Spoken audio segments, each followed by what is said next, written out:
Hello, everybody. This is Alicia, Liz, and Ant.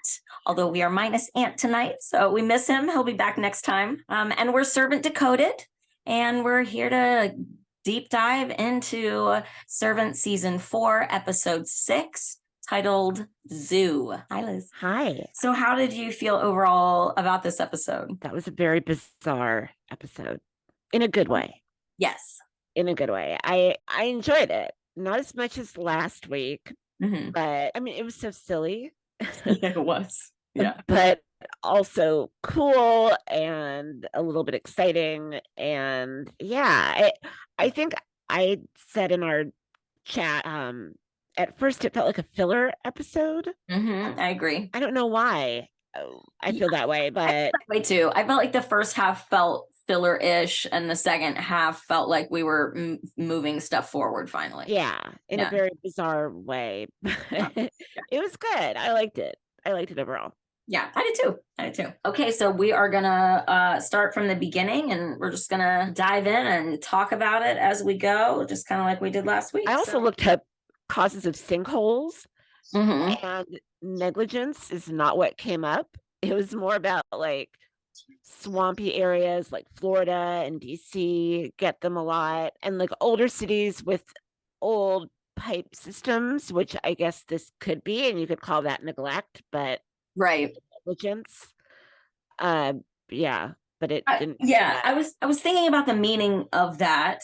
We discussed, I think, last week about how the newscasts have made a comeback in the final season, and they always seem to be in the beginning. Yeah, exactly. Which is the way season 1 kind of was a lot too. So, yes. So I'm, continuing to see the full circle, I guess, moments and efforts by, the writers and the production in general. I thought that there were kind of possibly maybe two meanings, or two intentions or clues like involved with this specific newscast. The negligence of an affluent neighborhood, I'm probably gonna be relating a lot of stuff to just the theory of what's really going on, and whether or not, like, what are there ghosts, is the house really there, and stuff like that. So it did make me think that perhaps, it talks about like negligence on the street.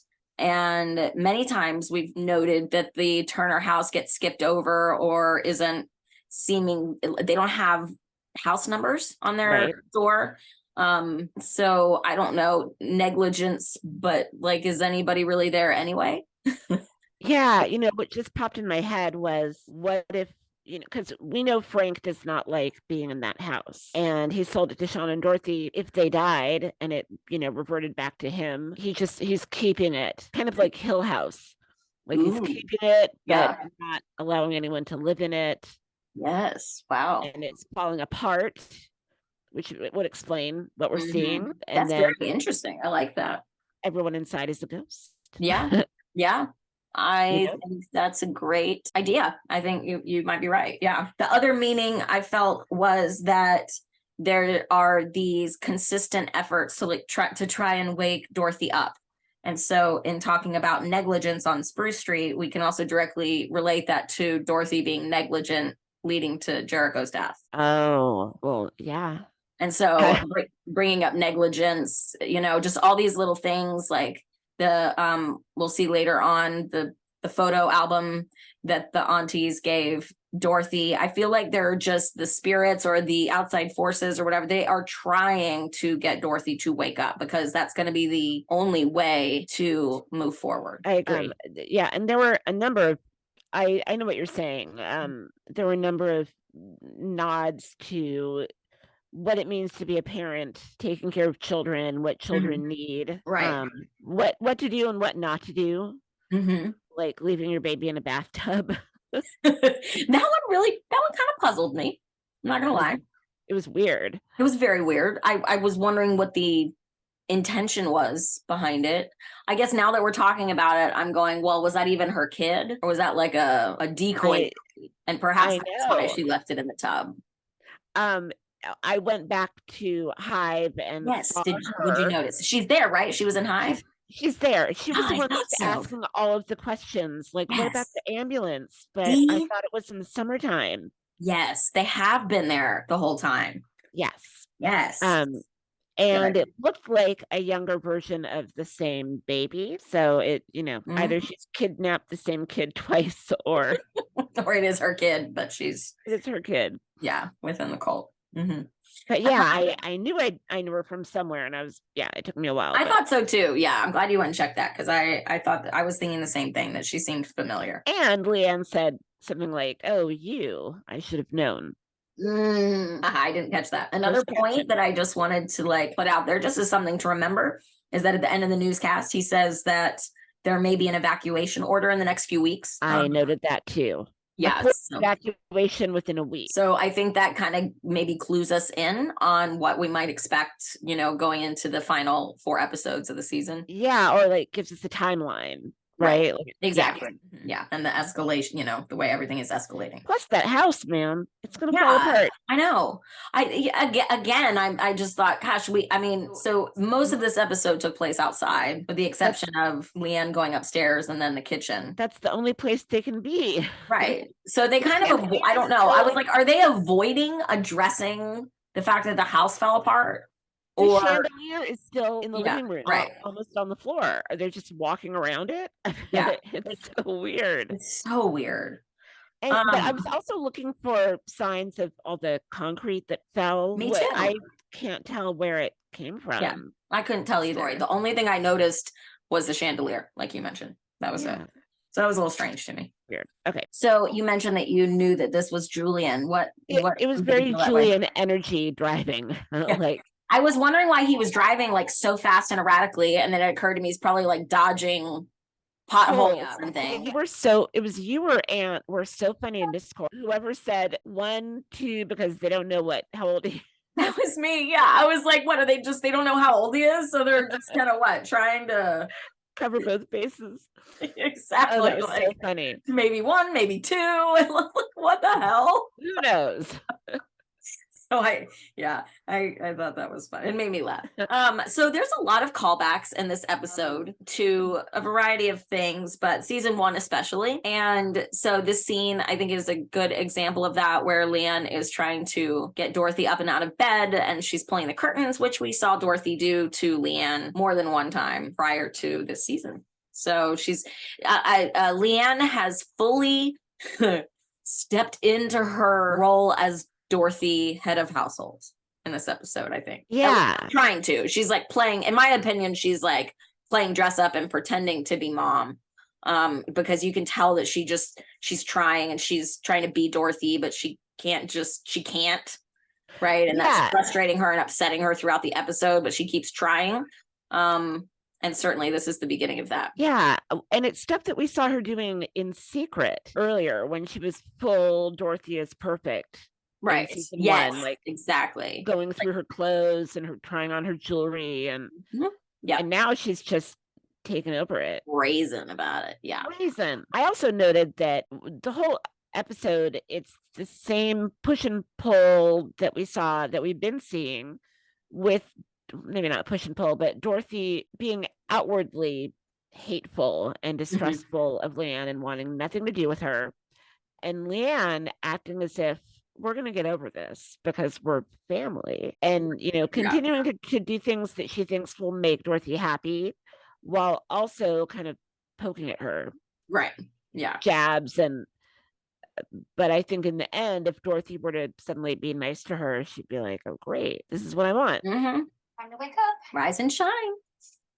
Jericho's party begins in an hour. You should be downstairs to greet your guests. This shot coming up with the wheelchair. Oh, I know.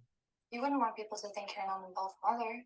What do you think about her the way the shot's set up, and it's like another horror movie? Yeah, it is, right? That's what I was thinking too. But I can't remember which directors does that. I couldn't place it either, but that was what I thought. So okay, that's good to know that you saw that too, because that's what I was thinking. They've been known to give humans the creepy crawlies, but they are harmless. So in the middle, she is a cult mom. She was also in Hive, in the Circle of Moms. Oh, another callback. So the Itsy Bitsy Spider callback, correct, is from the first season, when Dorothy is singing it to Scary Jerry, right? And the season 2 finale, Josephine. It's the music. It's the song that Dorothy and Sean hear when they Yes. brought Jericho back. Mm-hmm. Yep. Oh, you're And right. they make that pact. You get Jericho. I'm a member of the Oh, family. yeah. Oh, that's a great tie-in. Yeah. Yeah. So I squealed when I Yeah. Yeah, I did too. I did too. Well, and when Leanne is saying you don't want people to think you're a what's the word again? Uninvolved mother. When she's saying you don't want people to think you're an uninvolved mother, it reminded me of Hive when Dorothy's saying this is the best chance for Jericho to have a good life. This mommy group, we have to get in with them. I don't want people to think we're bad parents. Yeah, exactly. So she's the one pushing for Right. outsiders to come in. Yeah. And now Leanne's doing the same. Yeah. So we got this fantastic reveal of, Oh my God. let's see, here we go. Old, I don't take orders from you. drunk, That's from her. scraggly looking, Worthless youth. worthless youth Dorothy. Dorothy. So yeah, Dorothy, I full on squealed again. Yeah, with that Dorothy reveal. I love that moment. I found it to be very interesting what she said. She works for Leanne. I was looking for that quote. I don't work for you. I work for her. Yes. And then she says, what is it? She's in charge of me. Yeah. Worthless youth. Yeah, she's in charge of me. So yeah, that was interesting. Oh, we've got Julian drinking heavily again. I enjoyed seeing the rings featured on both men. Did they show them again? They did. Yeah, you'll see, but yeah, you'll see both of them. You'll see Frank's here in a sec. Even Dorothy's wedding ring looks similar-ish in that it looks thicker, like there's a design on it, and it looks vintage as well, which we know it is because Dorothy, I think, oh no, that was the pearls that were vintage. But regardless, there's something about it also that makes me feel like it's from another era. Or it has some kind of insignia that Frank and Julian have on their rings as well. I'm gonna have to look. Yeah. So one of the two. I've tried to look closely. It's hard to tell, but it does, I don't know, shape wise and like the color gold, there are some similarities to it. You do see her ring in this episode too. There's a pretty clear shot of it. It's not super close, but there is one when she's sitting and watching Jericho. And she's got like her hands steepled or crossed, like. Yeah. Okay. You see it there. Also, when they talk about, it's going to be impossible to blindside her again. Every moment until Ironic that Leanne is then blindsided twice. Oh, I agree. Yeah, she's blindsided twice. And that's weird to me because I feel like it's somewhat arbitrary when she knows things and when she doesn't. Right. But yeah, Dorothy says we're never going to get the opportunity to blindside her again. When it happens. In hindsight is great. That also kind of shows you like how not dialed in Dorothy is to like spotting these cult members. Oh God, yeah. Like Dorothy and Sean, the most inept detectives ever. Yes. Like it's terrible. I did think that the comment that she makes here in a moment about losing Julian is a loaded comment. She's like, I think we've lost him. Well, there's that point where Leanne says the cult probably gave up and went home. Yeah, I wrote, what home?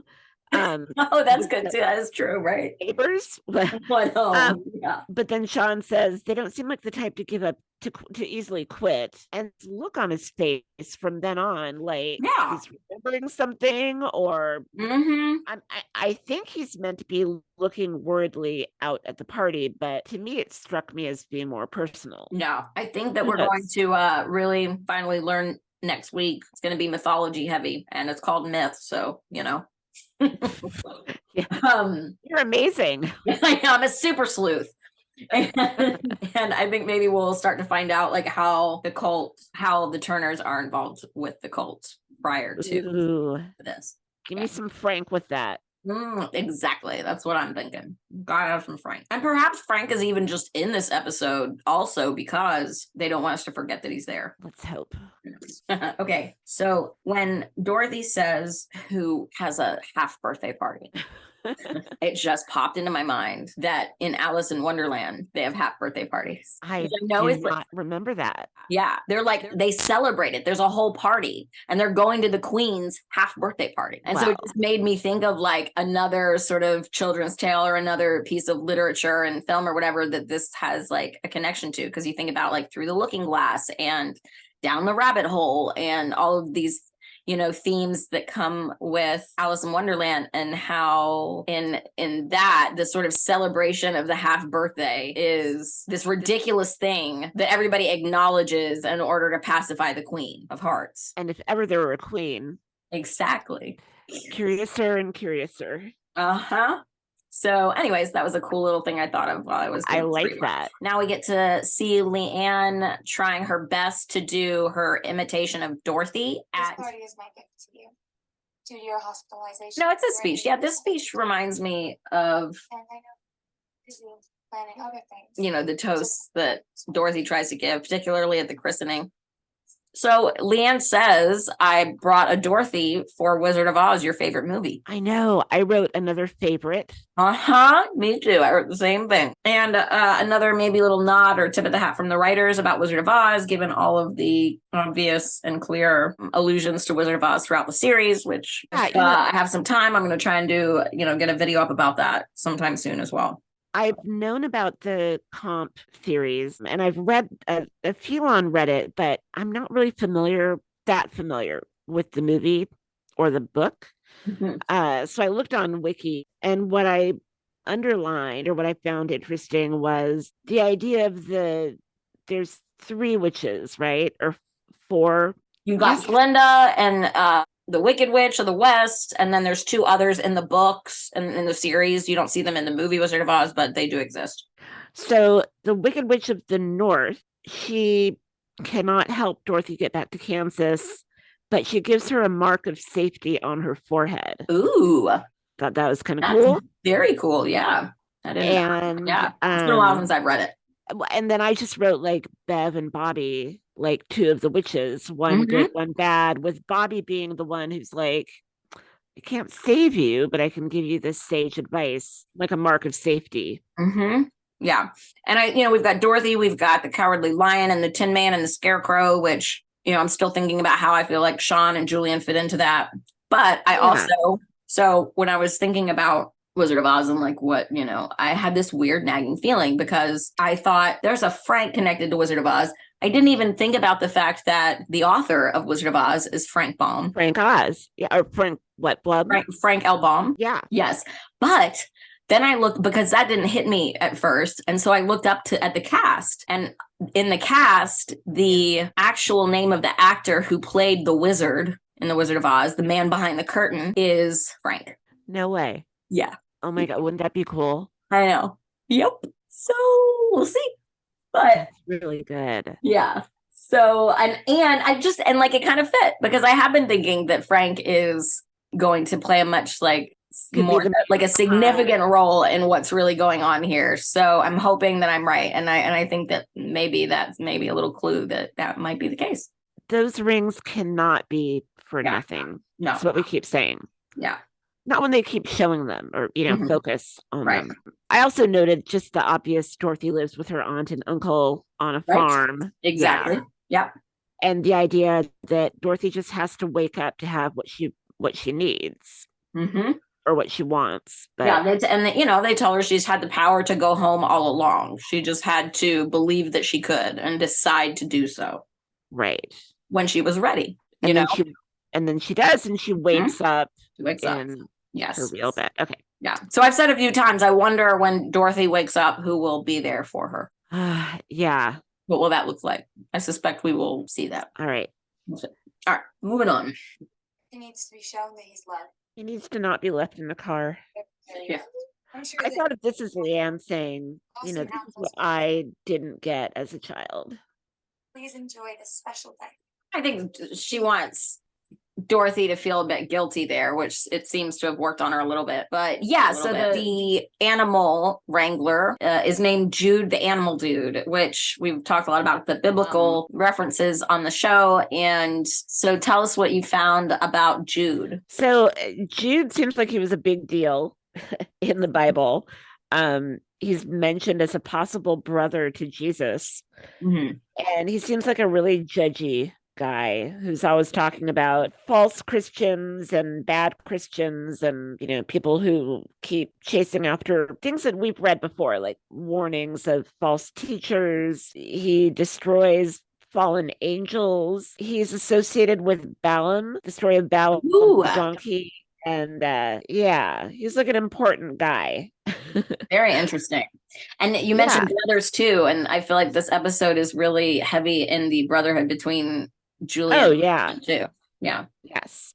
We finally see them fight some stuff out and talk about stuff in a very real way, which will They come have up their later. they have their own conversation that they needed to have. Right, yeah, which The is one great. that- It's great to finally get to see that. And Julian, you're right. He's just running all over this episode. Like hats, where are the hats? But gotta get the hats. It's crazy. Look what she Well, does. he's behaving like an addict. Like Leanne is his new drug. Oh, that's a good point. You're right. Sean's expression here just gets me because he's like, You're what? saying this to me when you're Yeah. Looks utterly perplexed. They used to be honest with at least just each other. So I noticed everyone in the main family is dressed in a shade of blue. Yes, I noticed Right? that too. Yep, they are. Even baby Jericho. Everybody, which I And yeah, even Bobby. yeah. And then Bev is in royal purple, which I Ooh, found to be very appropriate. yeah, that's a good observation too. I knew she was in purple, but I hadn't thought about the fact that she was the only one from the household that wasn't in blue. Why do you think they're all in blue? I've been wondering that too. I don't know. Just because I've always associated the blue with like good things. So it's strange to me. Not like good, but like more serene, maybe. And it's been Sean's color, right? Not really. It's been more Julian's color, I've noticed. Okay. Sean's done a lot of black but yeah, I feel like I've noticed Julian in blue the most. I mean, it says here the color blue represents both the sky and the sea and is associated with open spaces, freedom, intuition, imagination, inspiration, and sensitivity. It also represents meanings of depth, trust, loyalty, sincerity, wisdom, confidence, stability, faith, and intelligence. All good things. Yeah, all good things. So I'm not really sure what it does say blue is often considered a spiritual color as its hues make up the sky, which is also representative of heaven. Oh. All right. Okay. Let's stick with that. So on that note, while I was preparing for this episode, I had one of those like aha moment that connects. Tell me. Nothing. So I've been thinking about the clues, the possible clues in the house that might indicate that there are spirits in there, both spirits and at least one, as we can tell, demonic entity, right? Okay. So I thought back to the observation theory video and the theory that somebody's always watching them. Yeah. And we spent a lot of time talking about, like, is the cult wandering around through their home or are there cameras set up? But then I thought they are being watched. They're being watched by all the spirits and the demonic entity that live in the home. Oh, shit. So all of those observation shots are intent to make it feel like they're being watched. But it's not because it's an actual person. It's because it's the beings that are haunting the house. Oh, you just gave me chills. I'm now looking behind me. I'm glad you like it because I was really excited. That makes so much sense. Right? That's what I thought. Because there's so many shots. So many. I had gone through and I listed out like everything I could think of. And as I was listing all of the things I could think of that I'm going to put into the video, I then started thinking about like this episode and the last episode and adding stuff from that because I hadn't really done that yet. And I guess that was just kind of when I had a little like, oh my gosh. I wrote down the dark entity and the other spirits are the watchers. Yes. Yeah. Yes. Oh, I love this. Thank you. Oh, that's so good. So good. Yeah. I think it feels right. So I don't know, but I think it's a good possibility. That's really good. That's really good, Alicia. Thank you. I'm glad you like it. I was on Reddit, I believe, and there was talk about crickets. Uh-huh. and how crickets have been like associated with the spirit world. Oh, And the person referenced the astral projection book that the nurses gave to Dorothy. And I think you said there was another one that you spotted in the house. it was I think I found it, and I think it was more of an astrology book is what it looked like. Oh, okay. Yeah. Well, anyway, in this theory, they were talking about how they went back, and there are several places where you can hear crickets, like when Uncle George is in that trance state Yes. and they're moving him around the house, you can hear crickets. Oh, interesting. And just like the theory that like Leanne has like when there's doll baby, which episode is that? Boba, that there are crickets. The idea that that Leanne trapped the spirit of Jericho and put him in the doll, and that's what animated him. Right. Yeah. I think that's probably what happened. Maybe you want to go back and listen for cricket. Yeah, I will. Yeah. Also, one of the things that I've been thinking about is that Leanne knows everything. Like, she knows what she's doing. She knows who's not really alive and who is. And that's also why she's able to do things and manipulate things. I don't think anybody else knows, but I do think she does. Do you think that if Leanne left, Julian would die as well? I think it's very likely. Yeah. I mean, because he's acting more and more like a zombie person. Yeah, I think so. I mean, it could be said that, like, okay, he was in rehab briefly, right? Sure. But off screen. You know, so again, that kind of goes back to like what's really happening off screen. Is any of the things that are said to have an off screen actually happening? We don't really know. So yeah, from my perspective, I think it's possible that without Leanne around, that Julian would cease to exist as well. Right. Oh, another little Wizard of Oz joke that I thought about was like, you know, lions and tigers and bears, oh my, and then spiders and snakes and goats. And bed bugs. Oh my. Yeah. Except they mentioned pigs too. So okay, so the next scene that I wanted to talk about was this. I was like, what is she about to do here? So I really had a big problem with the fact that Leanne chose that dress, which was Dorothy's christening Jericho or fake Jericho dress. I think it's meant to get Dorothy's attention, don't you? I was wondering, like, what is she trying to do with this? But then Dorothy doesn't react to it, which I thought was strange because I feel like she would. Yeah, I feel like, but I do think that there's like this weird blurry line. Like in some ways, I feel like Leanne and Dorothy are becoming one in a way, in a weird way, and so maybe that's why she didn't react. I don't really know. I was gonna say she's still in kind of healing mode and doesn't really care much about getting dressed and clothes and so she doesn't care. Fed up with Leanne and just wants her gone. True. I think she's like, fuck it, you know, wear what you want. Yeah. And the reveal. It's the couple. And the mommy group. Yep. Nosy It was a nice little addition. This is a violent scene. You hear him say, we have to mark her. Yes, I know. And what does that mark? What does it mean? Right. I don't know what that means either. What does it do? Maybe he's meant to mark her for someone else. Well, that's the implication, is they're just supposed to mark her. Yeah. But that seems weird too. I also kept thinking, like, you guys need to move faster. This chick is psycho and powerful. Like, move quicker. Well, and then the rag. He asks for the rag. The wife has it. He says, "Get the rag," to his wife. And she's digging through her purse like it's a sacred rag or something. You know, sacred rag. Yeah, it's just like it was sloppy again.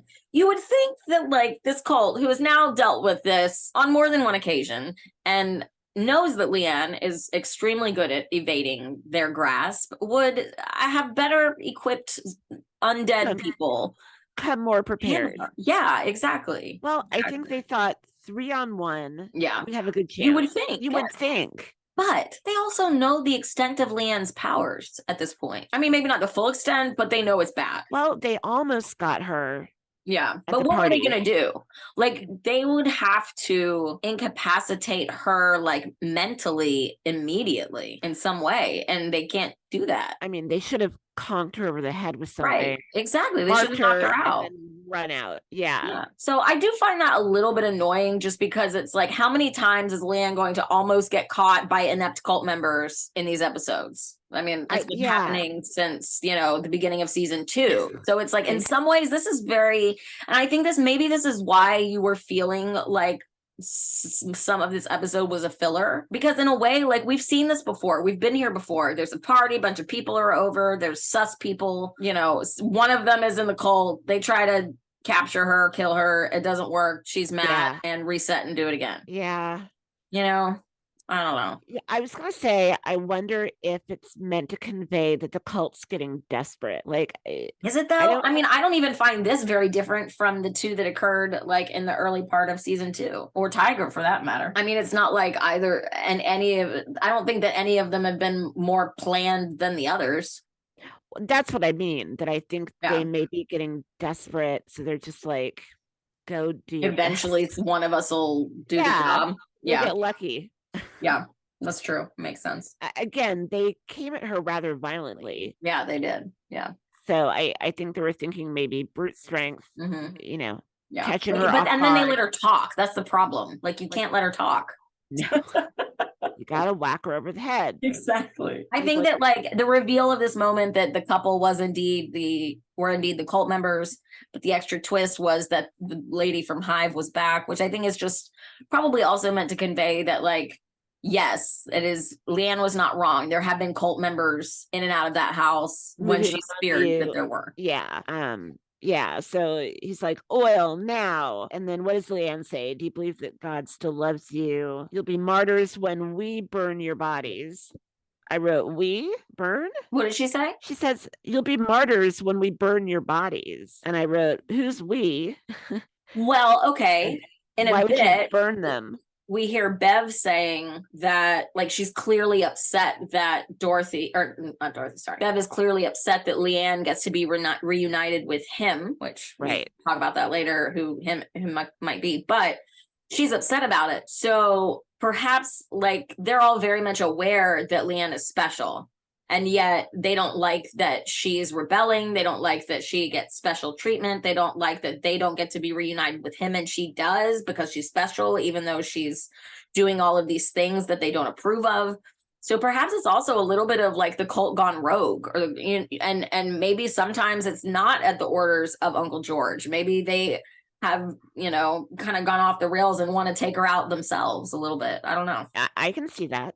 Yeah. I just keep going back to, we're just supposed to mark her. Yeah. Like, they have an order, and then he got a little too cocky, and he did. Yeah. Taken out. Mm-hmm. So this here in a second, the scene on the phone, I wanted to say something about that. When Leanne shushes the baby, I wrote, is this the first time that she's controlling another person? The shush, yeah. With her mind. Right. It was insane. I was like, oh man. Like a precursor to Bev. Like, yeah. Just wait. We don't know who Lou is yet, I guess, or we don't know, who she's referring to. I don't know. I listened to that phone call, and I know I don't love Nell's, some of the acting choices the last couple episodes. It may not be her, it may be the direction. I don't know. But, like, she sounds all breathy and drunk in a way too. Like, she just seems kind of, maybe that's the point. Maybe she's supposed to be drunk on her power. I would think. Yeah, but it does just feel a little, I don't know, a little, again, cartoon villainy to me, I guess. Yeah, I'm not liking that. Yeah, part. It just doesn't feel as nuanced as it has in the past, or authentic. Right. Lots of talk in this episode of destruction, destroying the family, destroying your sister.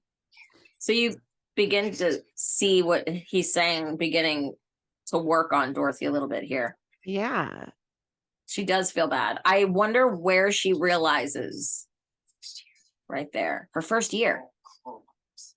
I mean, she must have seen some really sad stuff. Yeah. She does seem moved by that to an extent. Okay. So now we know that 2011 was Dorothy's first year reporting. Yeah. So that's interesting. How many years ago would that have been? What year are we in sort of time? 2020 or 2021. Yeah, I think 21. Yeah. So she's been doing it off and on 11 years. And 2011 is the year that she told Julian shouldn't count. What year was that? 2011. Her first year. Yeah. That was when she said shouldn't count. Yep. Huh. In forgetting Julian's birthday. Yeah. Yeah. That's weird. She says 2011 shouldn't even count. So, so here's Leanne has gone into full Dorothy transition, and she's now wearing the shoes and the dress from the christening. Playing with Dorothy's lipstick. Mm-hmm. Which is a callback to the early episodes when Dorothy would leave and she would do this. Yeah. And I want to think say we saw her do it in episode 2 or 3. Yeah. And I want to say that she tried to kiss Julian or did something. Mm-hmm.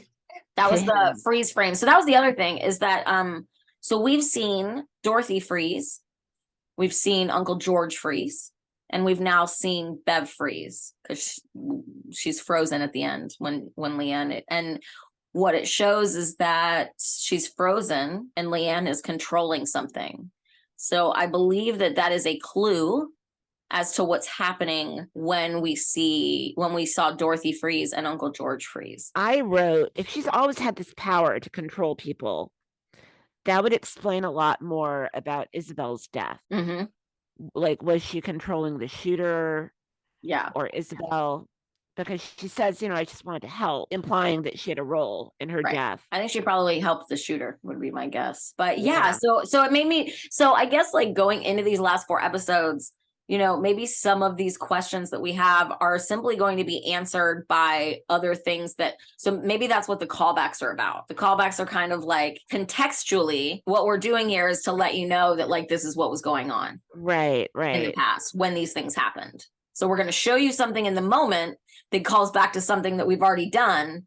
And then hopefully you'll piece together what that was about when we reveal this to you in this episode. Right. That's I kind wish of they'd like be- the thing I've been Yeah. noticing. I wish she'd be a little more overt with it, but I know. I agree with you. And now we have the moment where Dorothy receives the photo album. The baby book. Yeah, which where he's like, what, 1 month? Yeah. And it really makes me think too, just like, how did she feel when she looks at these photos? How does she Yeah, there's something in her expression that's almost like, oh, this is Jericho. right. I was just gonna say. Yeah. And I feel like she's struggling because it doesn't look like the Jericho that's there. Like she can't reconcile it. Exactly. You read my mind. We're on the same page. Oh, Jinx! Ah. Look at that squishy baby. Oh. But yeah, it's like, oh, this baby. Mm-hmm. Like this is Jericho. Like it's almost like this is Jericho. Yeah. Okay, so Julian seems to like react and register. Yeah. What the fuck are you wearing, Leanne? Yeah, like he sees it. I guess maybe perhaps Dorothy's so preoccupied with the album. So enmeshed in the Jericho of it all. That she just doesn't. Yeah, it doesn't occur to her. matter. Nothing. Yeah, else. it doesn't matter. Yeah. Mm-hmm. I agree. And another, like, not even a poke. This is like a push. Wake up, Dorothy. Oh yeah, for sure. We already have everything that we. She's so awful. We have everything that we need. Let's put away the goat. Jericho's aunties. Yeah. His goat is like, you are evil, and I know it. Leanne's like, oh shit. I forgot about animals. Yep, and they know. We all know animals know. You know, And they do. And I can't control them. Yep, Fuck. they know. So it's Why did I and all of hire- them go after her, all of them, every single one of them, which she knows internally means that there is something inherently evil within her. And she's like, why did I hire Jude? The animal dude. Jude. Should have gone with the balloon guy. I love that other mother. She's just always looking terrified. Yeah. She's like, what am I doing here? The most janky looking cake ever. I know it. After that Compared to- incredible cake last week. I was gonna say, Yeah, candles. Sean did not make that cake. No. I want to say Julian made it. Or Leanne. Or Leanne, yeah. What a scene. Do you think she's trying the mind control right there? I don't think so. I think that I think she's realizing that she is the darkness now. Julian, It's like she doesn't want to admit it, but she knows that the darkness is taking over her. And I do Yeah. think that maybe there was a moment where she didn't like that. That Well, made her. you know the hill that I'm currently camped on. Yeah. And I do see more pain behind her eyes, at different points in this episode. And that was one of them. Courtney making the comment about there not being any candles made me laugh. Yeah. Shut up, Courtney. Leave it to Courtney. All right. So Okay. we are up to Bev tricking Leanne into her lair. Yeah, I kept writing in my notes, don't go, don't Did go. you? Oh, I God. didn't I figured it out like before they walked in there, but it did still take me a minute to realize that oh wait, that's probably not a good thing. Yeah, I mean, they made it ambivalent right up to the point where the shot happened. Bev tells Leanne not to be a hero, and it just makes me laugh because that's exactly what Bev is trying to be. Bev's trying to be the hero that takes down Leanne. Oh God. But also, that's such a statement that the cult would make, right? Don't Don't stand out. don't be prideful, or Yeah. don't think you're special or whatever. Yeah. Like So I tall think it was pop- at that moment, that's when I knew I think this is, I think we just are about to get our answer. I've been calling on her being bad ever since I saw her because this actress, I know I've seen her in other things. Uh-huh. She's just got that look, Yeah. that crazy look. And we got And- so much interaction with Bobby and very, very little with Bev. That should have been Yeah. a hint to us. Which Yes. it wasn't to me. I thought they both were cult members. I didn't think about it being one and not the other. Well, and when you think about it, it doesn't make a lot of sense. No, it doesn't. So I But do still wonder if perhaps Bobby is still involved in the cult in some way. But at the same time, if that was the case, she probably would have stayed. So I think they're trying to make it clear that she really didn't. yeah, know that she wasn't. sounded sincere. She did not seem like she was lying. So yeah, I think you're right. She's got like the Native American wind dream catcher. Dream catchers, yeah. Bev did good too. Still, She played the long con here. this might sting a little. Yeah.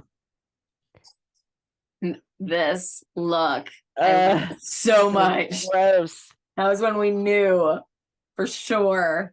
She's having the best day ever. For real. And but she also is goes off here, and you can tell she hates Leanne. Oh yeah.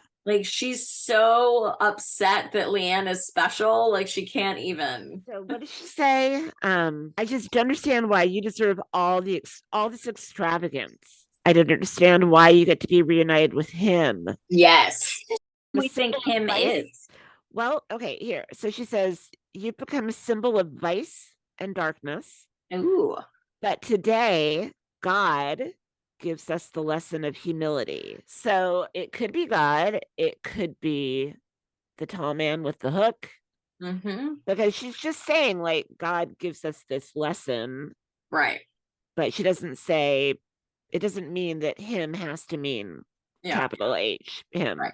Yeah. I mean, we hear them refer to him a lot. So if it's not God, it's definitely somebody. Although I don't know. Maybe that's a question we might not get answered. I think Well, they we want us to decide what's actually important and what isn't.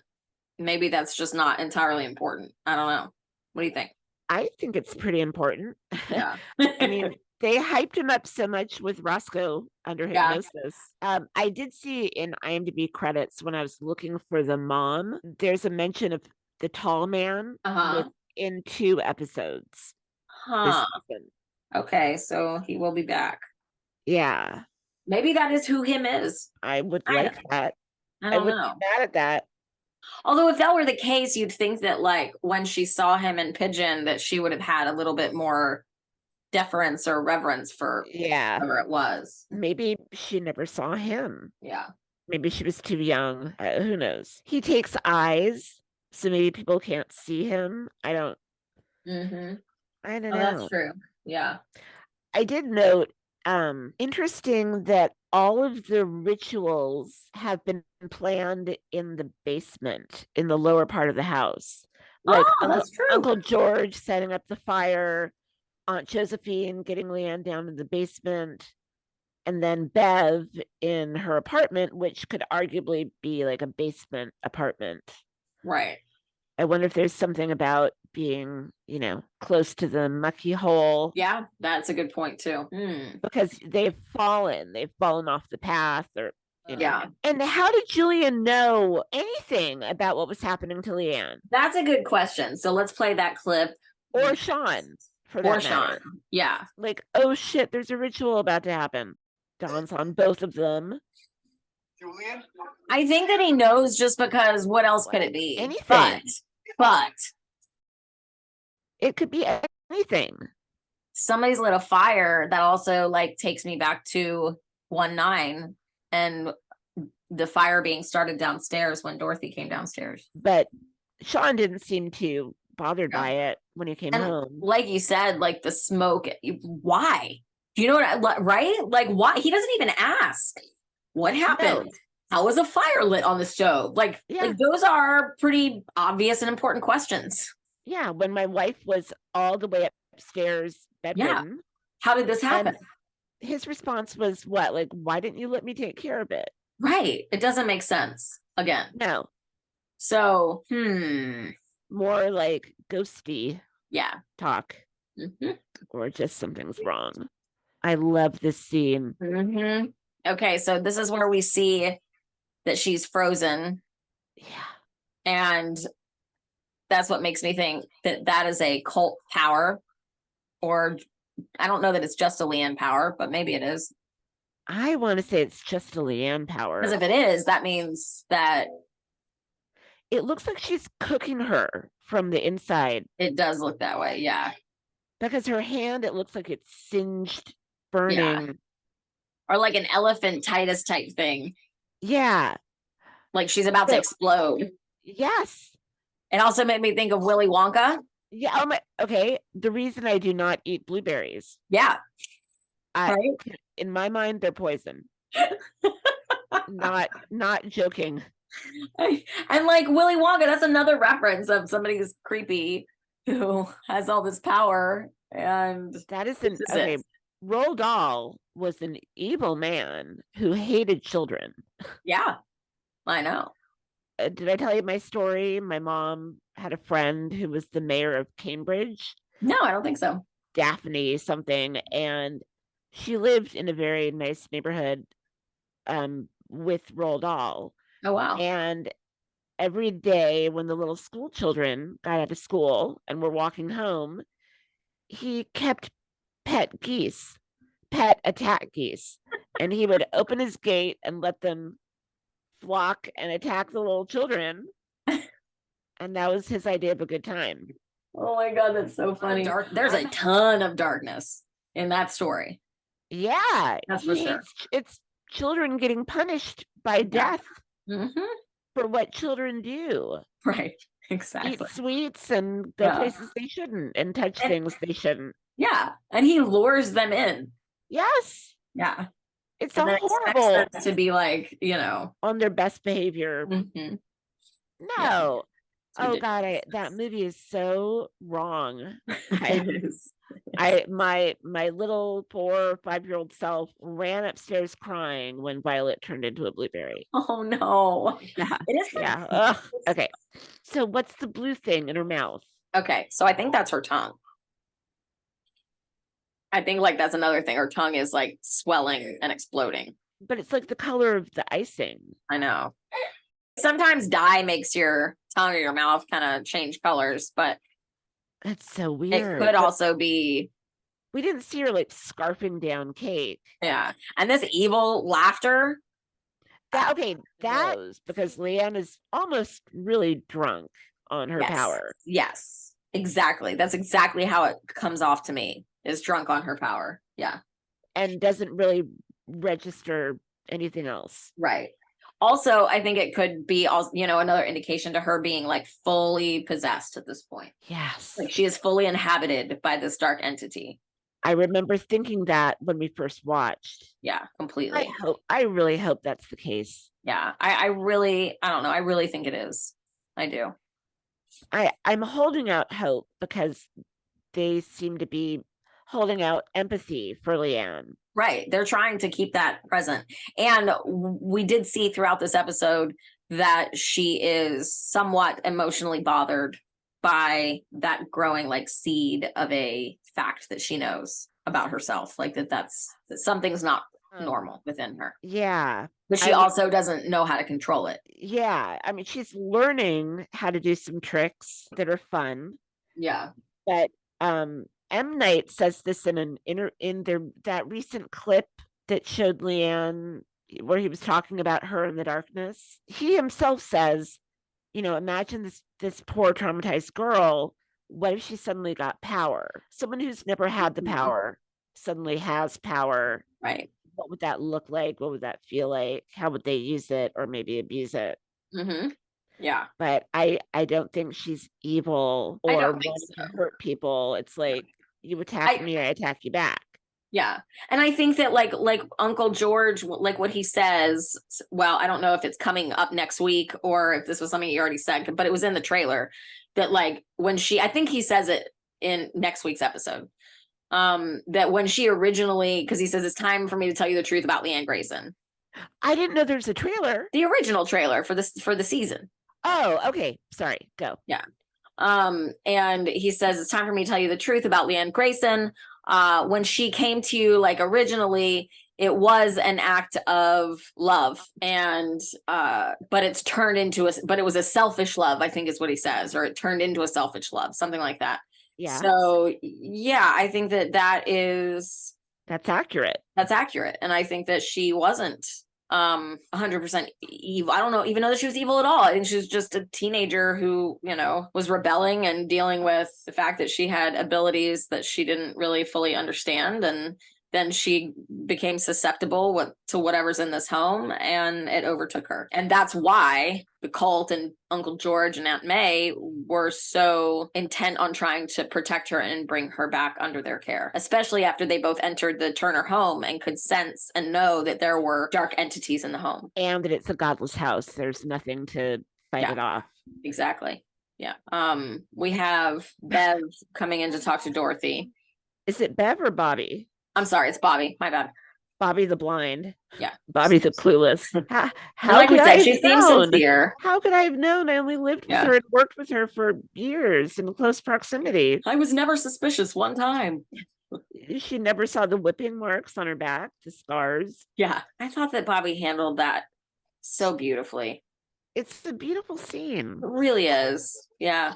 It reminds me of, I think it was in maybe not Itch, but what was the second episode this season? It was Itch. Yeah. It was Itch. Okay. Maybe second or third, but I think it was Pigeon, Itch, Seance, Boo, Neighbors, and now this. Okay, I think it was in Seance early, where Leanne is being rude and Dorothy's yelling at her or whatever. But the nurses say to Dorothy after Leanne's left, this happens often, but it's more with younger children that they act out. Yes. But that's also, I think, she circles back to that here when she talks about the trauma or the wound occurring in childhood. That's the trigger that Dorothy needs to connect the dots in her mind with the pageants. Yeah. And she says, Leanne's infatuation with you is deep. I think she's deluded herself into believing that you two are divinely linked. That goes back to the needlepoint, the red thread. Right. In a sense, it's her new religion. I know you feel trapped, but Dorothy, broken people will fight for their faith with everything they have. Obsessions like this are fundamental and oftentimes born in early childhood. Truthfully, I think she'd rather die than let you go. So I like the callback to the Neil point, which I want to talk about a little bit more in a minute. And when I was writing this down, I thought it's like a parallel between Dorothy and Jericho. Yes, I thought that was so great. I saw that in what you sent me, and I had not even thought about that. And absolutely, you're right. Yeah. You know, Dorothy would rather she'd follow Jericho into the grave. You're right. Yeah. And she said it. Yeah. And it's like Jericho became her religion. Mm-hmm. Or doll baby Jericho has become her new religion. Yeah. So fantastic parallel. You're absolutely right. Yeah. Thank you. So it got me wondering.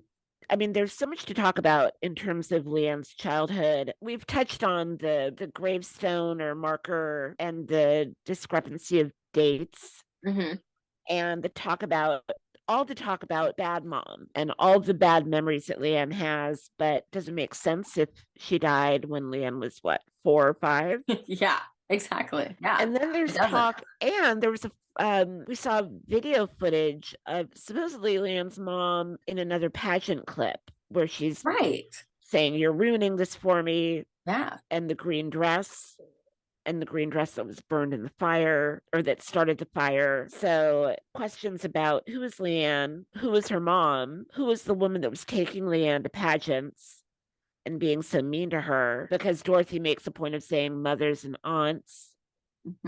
Yeah. Yeah, I'm just trying to make sense of it all. Yeah, I don't know. I you're close to something. I feel like it's something that's like there, and you've got it, but it's just slightly like the out of reach. Yes, exactly.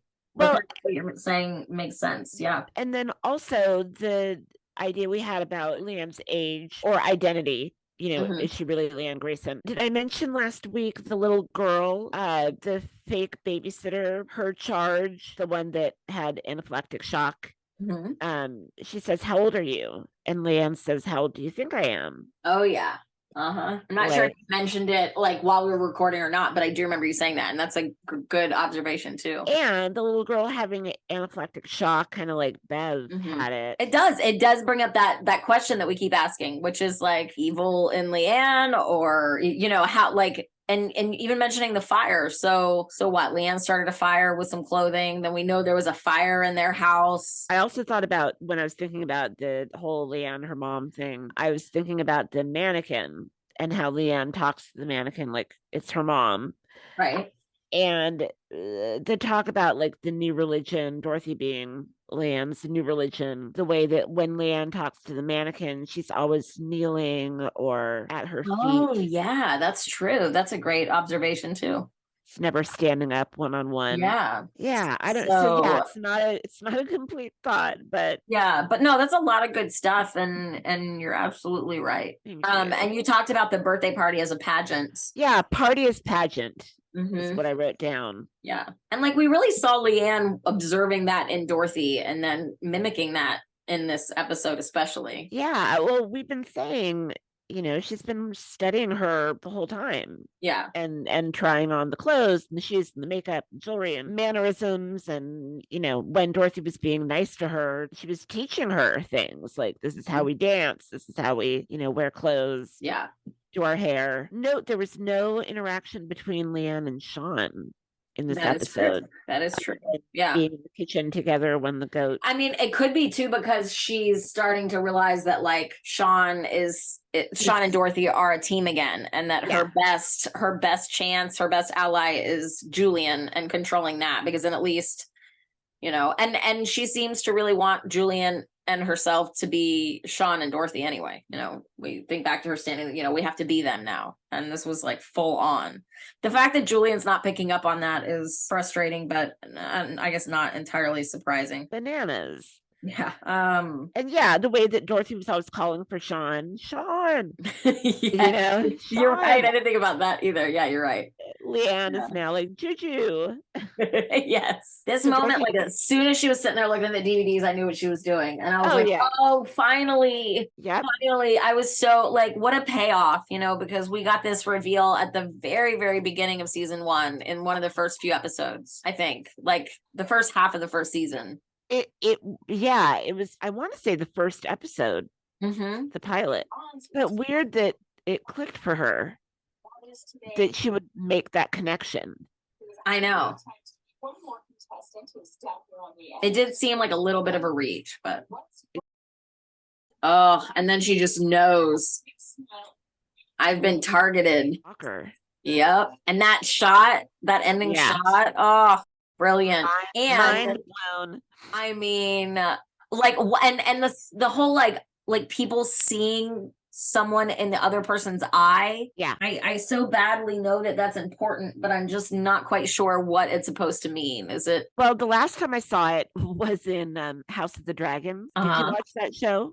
I did not know. Well, there's a shot of Matt Smith taming a dragon, and then he's looking into the dragon's eye, and then you get like both, like the dragon's in his eye reflection, and then he's in the Mhm. dragon's eye reflection, meaning they're bonding. Right. Yeah. Okay. But in this, it's more like Leanne is inside of Dorothy. Yeah. Like, That they kind are of one a- and the same, which Yeah. I kind of feel like that is like there's no way they're all the same, but we have seen like so many reflections and people superimposed into other people's faces, and Yeah. it's a recurring thing.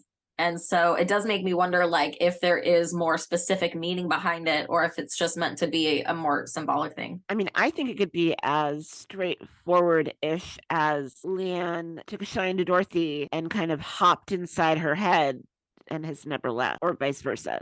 And look how different Leanne looks from the other girls. Oh, I know it. It doesn't have the money for the Mm-mm. dresses or the hair. And that smile, it's like yeah. So that's the end of the episode. That's where we're left. We're left with Dorothy having this revelation, and what happens next, we don't know, but we do know it involves Uncle George looking cleaned up, which tells me we might be getting some backstory. I was And I'm hoping- so excited. So his hair looks darker, Yes. and I was thinking, ooh, a flashback. But then it looks like the room he's in is the fairy nurse's apartment. What if he's the one that owned the house before them? Oh, ooh, chills. Yes. Oh, I hope so. Oh, I didn't notice that it looked like he was in the apartment, because I fully don't think that that is a shot of him in the current time. You tell me, because you can see like a brick wall, and you can see all the kind of tchotchke 70s. What song did he use during the ritual? Love Shack. Love Shack. When was Love Shack popular? But see, look, doesn't that look like the apartment? It definitely looks like the apartment. The brick, yeah, 100%. But he looks younger. He does look younger. So I don't know if that's just a trick of the light, making his hair look darker and a little more plentiful. I think that's the point. No, I think he's meant to look younger here. Well, fucking A. Oh man. If he's in that house, I bet you that's what it is. I bet you he lived in the house. I mean, it could be like old house in Pennsylvania. Yeah, it could be other time period, but Makes me want to go back though and look for like those decorations, or Yeah. the like we I don't know. I mean, we know this says Dorothy discovers a connection with Leanne, which okay, already done. already Yeah. done. So it's her reckoning with that connection we saw her see at the end of the season, or I mean at the end of the episode. Uncle George shares information with the Turners. That makes it sound more like no flashback. He's kind Yeah, of you're right. say, I "What's agree. the deal?" Yeah, you're right. It does make I agree. And that maybe he's And approaching would them make looking sense- more cleaned up than usual. Yeah.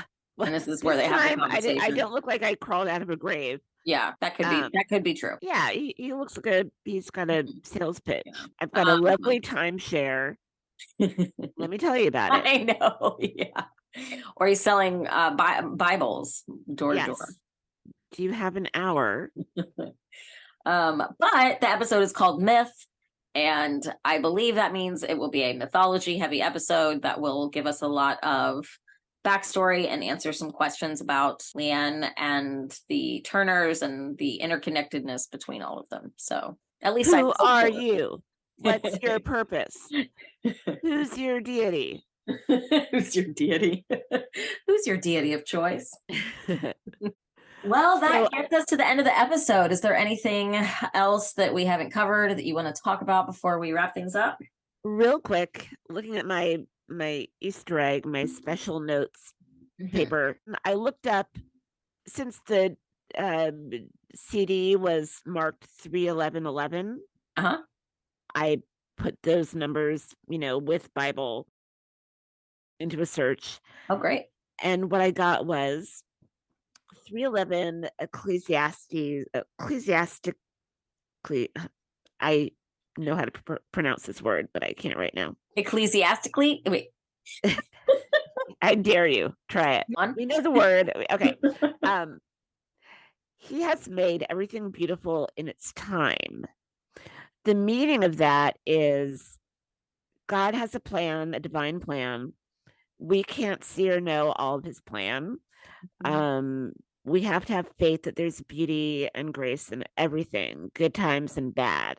Besides the obvious, there's more about it, about why you don't go to false idols that offer, quick fixes and easy vices.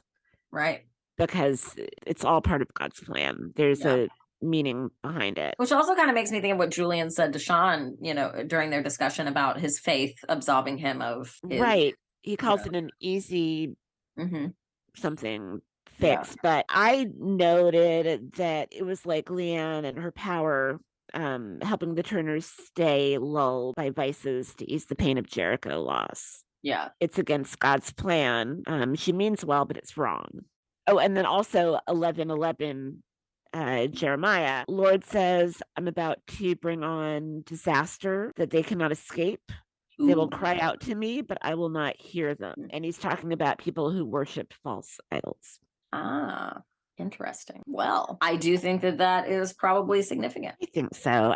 A lot of these numbers seem to be about false idols. Remember the thing about the ears and Yeah. So one of my favorite movies is Vanilla Sky. Oh, yeah. So the reason that I love it so much is about just like the actual message of the film. At the end of the film, when Ayers is the character's last name, is standing like on the top of the building in the imaginary construct that's been created for him. He has to make that choice. Do I want to continue living in this not real world that feels real but isn't real, because at least here I get to have what I want? Or am I going to jump and wake up and live the life that is actually happening and be present and not have, anybody anymore, and not like live in a world where I know anyone, but at least I'll be living my real life. Authentic life. Yeah. Yeah. And I feel like that's really, what we're coming to for Dorothy here as things come to a close, is that she's going to have to make that choice between living her pretend life that makes her feel like she's safe in a bubble, or, does it really, but, theoretically, or, is she going to choose to wake up and accept what happened, even though the consequences of that could be quite hard to deal with. Yeah. Yeah. And it has a ripple effect. Right. Yeah. And the bubble has had a ripple effect. Right. Yeah. So, and it was nice to finally hear Sean say a birthday party for my dead son. I know. It's been a while since he'd acknowledged that that this is not really Jericho. So it felt like we had Sean back.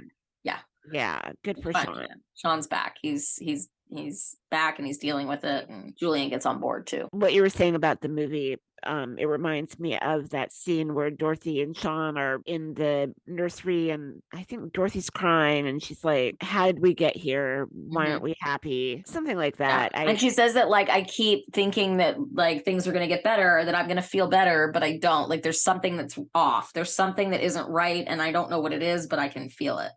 That's right. And I think that's what you're talking about. Yeah. Right there. Exactly. I have everything, but something's off. But I'm not happy. Right. And I don't know why. Yeah. That also goes to again, that conversation between Leanne and Julian where she's like, you fucking people, like I've given you everything that should make you happy, but Uh-huh. I'm being miserable. Yeah. What's wrong with you? Like, what the hell? Yeah. But if you're living a false life, eventually you that's get- going to catch up with you. You get false happiness. Yeah. Well, another great episode, or at least another great discussion about that. Another episode, another discussion. Yes, there we go. Well, thank you guys for listening, and we're just excited to keep moving through this, and we're going to try our best to keep trying to get more videos out quicker to you guys, and we just appreciate your patience and all of your support. And if you haven't subscribed yet and you like listening and watching, go ahead and please subscribe and make sure you hit the notification button, because we're going to try and ramp up our video production of different short videos as we careen towards the conclusion of Servant. There are 4 episodes remaining. We'll see what happens next week in Myth. Cannot wait. Me either. I'm super excited. All right, everybody. Well, that's it for this one. I'm Alicia, and this is Liz. We're Servant Decoded, and we'll see you soon. Bye. Bye.